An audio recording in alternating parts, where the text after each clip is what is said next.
The Tamil Tigers are on the run. Earlier today, Sri Lankan President Mahinda Rajapaksa officially declared that the key town of Kilinochchi had been captured by the Sri Lankan army from the Tamil Tigers. And then he went on to issue an ultimatum. He said to the Tamil Tigers, this is your last chance to surrender.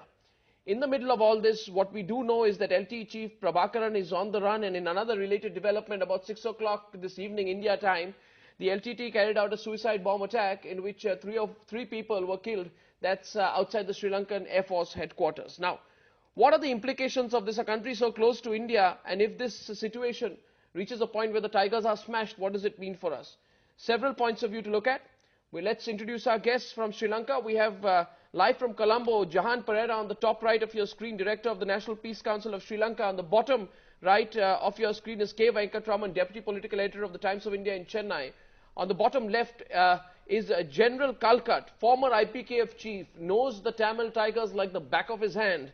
And Dr. Subramanian Swamy, so well versed with this entire matter, also with us from New Delhi. Thank you very much, gentlemen, all of you, for coming in. Now, let me begin by asking you, General Kalkat, first.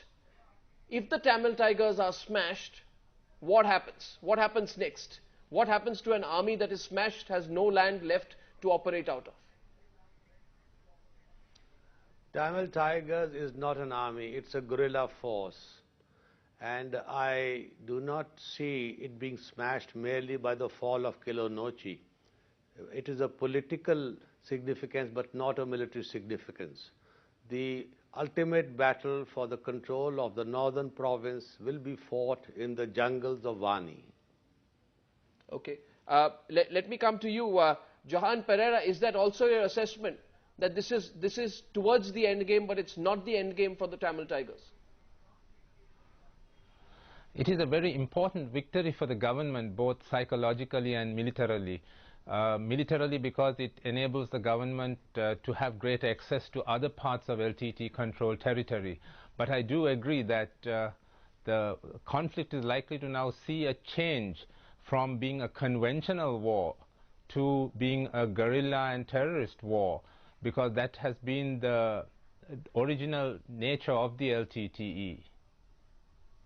Right, Dr. Swamy, let me bring you in. If the LTTE is in the kind of position that the Sri Lankan government is claiming, how much support can they really expect from India?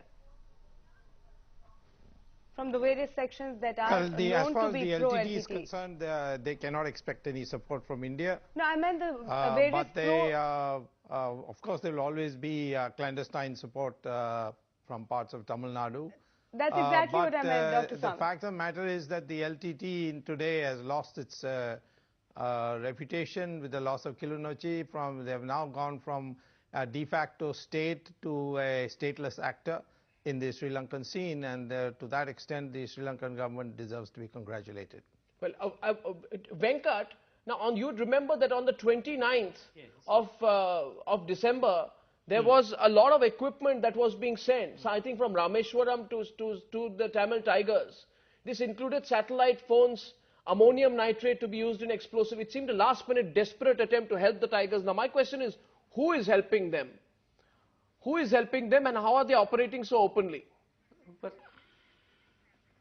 Well, some clandestine forces have been operating all the time, but I don't think the LTT is greatly dependent on Tamil Nadu for most of its supplies, because its armaments come from other nations. Probably they need, additional supplies in the form of explosive substances, some sort of ball bearings, gensets, fuel, medicines and clothing.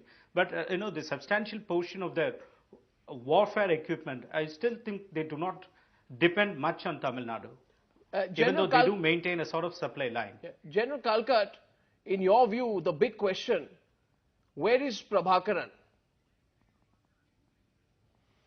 Prabhakaran would be somewhere south of Mullaitivu, more towards the Niti Kaikulam area.